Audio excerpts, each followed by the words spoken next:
오토바이 타고 음식 배달 가셨다가 사고를 당했다고 제보를 주셨습니다. 네, 영상이 준비되어 있는데요. 영상을 보면서 설명드리겠습니다. 예.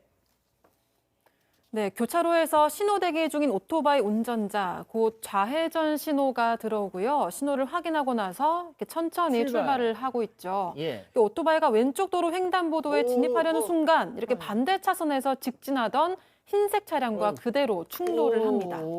네, 경기도 안산에 사는 40대 제보자는 평소 본업 외에도 저녁에 4시간 정도 음식 배달 아르바이트를 하고 있다고 합니다. 또 제보자는 지금까지 자동차 운전도 30년 무사고라고 하고요. 오토바이도 늘 조심히 신호를 지키면서 운전해 왔다고 합니다. 그런데 지난 3월 27일 새벽에 평소처럼 음식 배달을 가려다가 보신 것처럼 교차로에서 좌회전을 하다가 사고를 당하게 되는데요.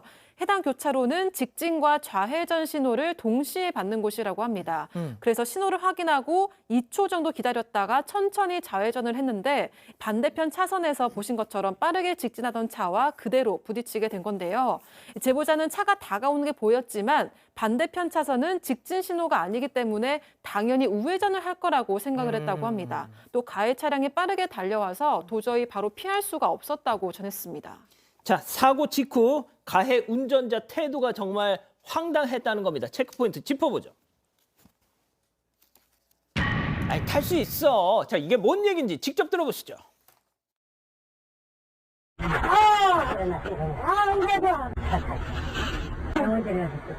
나갔어요. 그쪽도 거두지 마. 거두지 마요. 이름이 뭘까요? 아니. 불러줘요. 빨리 그 불러줘요. 다시요. 물려. 다 전했어. 못 모셔봤지. 연락 수 있겠어. 나. 괜찮으세요? 어렵. 허리? 가만히 계세요. 아유, 움직이지 말고 가만히 계세요. 자, 교수님. 네. 팡 해서 지금 쓰러진 분한테 아이, 일어나. 탈 수 있어. 아이, 괜찮아. 막. 오, 이거 네. 뭐야? 네, 이건 정말 너무 위험한 행동이었고 상식으로도 이해가 되지 않죠. 왜냐하면 지금 어느 정도 다쳤냐면 하늘로 붕 떴다가 바닥에 출석 이렇게 떨어진 겁니다.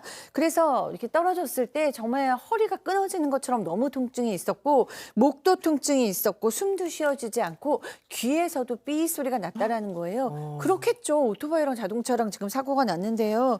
그런데 이 제보자께서 이제 쓰러져 있는데 저 차의 주인이 뭐라 그러냐면요. 일어나세요. 제 차 타고 가시죠. 뭐 제 차로 가셔요. 병원 데려다 줄게요. 막 이렇게 얘기를 하면서 다리를 막 들고 어깨를 일으키고 이렇게 세우려고 하고 막 이러는 거예요. 잡아당기고 질질 끌려고 하고요. 큰일 나지 않습니까? 네. 그런데 뼈가 더 정말 부러질 수도 있잖아요. 그런데 나중에 이제 주변에서 그걸 본 행인께서 119 불러드릴게요. 그랬는데 그 차 주인이 부르지 마세요. 계속 그랬던 거예요. 119 부르지 말라고? 부르지 말라고.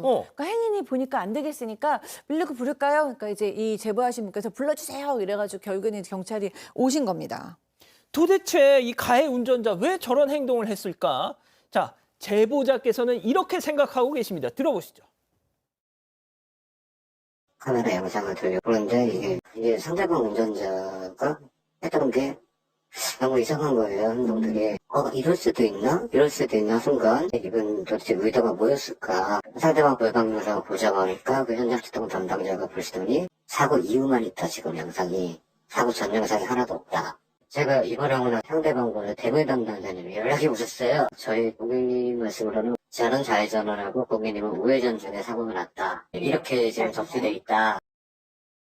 많이 이상합니다. 이상하죠. 이게 사고 당시에는 정말 뭐 어디 아프고 경황도 없고 무슨 생각이 들겠습니까? 그런데 나중에 시간이 지나 생각해 볼 수도 이상했다라는 게 일단은 사고가 나면 우리 어디 연락을 하죠? 경찰에 연락하거나 보험사에 연락을 해야 되는데 그건 생각하지도 않고 그냥 차에 태우려고 했다는 거고 심지어 지나가는 행인이 119 불러줄까요? 119 부르려고 하니까 신고하지 말라고 하면서 계속해서 자기 차에다가 그러니까 사고 운전자가 자기 차에 태우려고 했고 아무래도 지금 뭐 신고를 피하려고 했던 거 아닐까 이런 생각을 할 수밖에 없는 상황이었고요.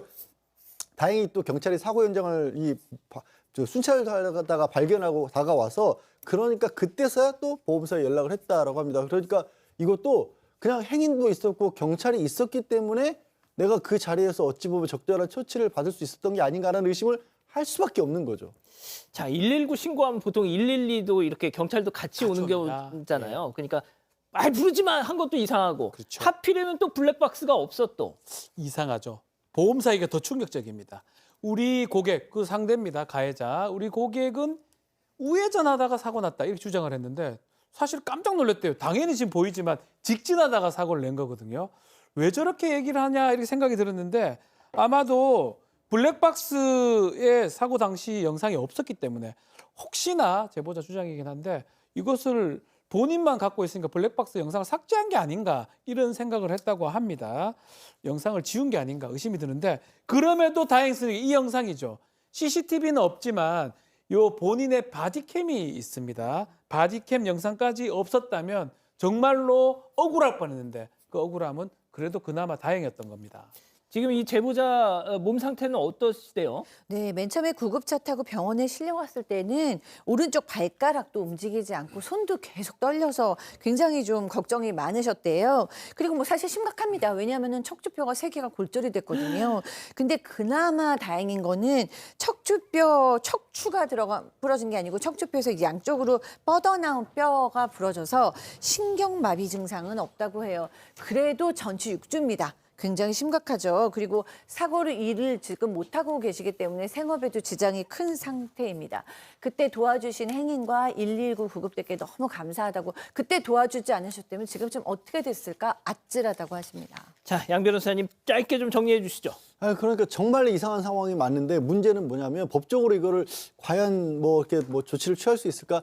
정말 다행히도 경찰이 발견하고 또 행인이 119에 신고를 해서 이분은 무사했는데 안 그랬다라면 어쩔까 싶은데 안 그랬다면 증명할 길이 없잖아요. 맞아요. 도망을 간 건 아니기 때문에. 그래서 이 부분을 추가적으로 법적인 어떤 조치를 취하기 조금 어렵지 않을까 싶습니다. 예. 아, 그렇군요. 알겠습니다.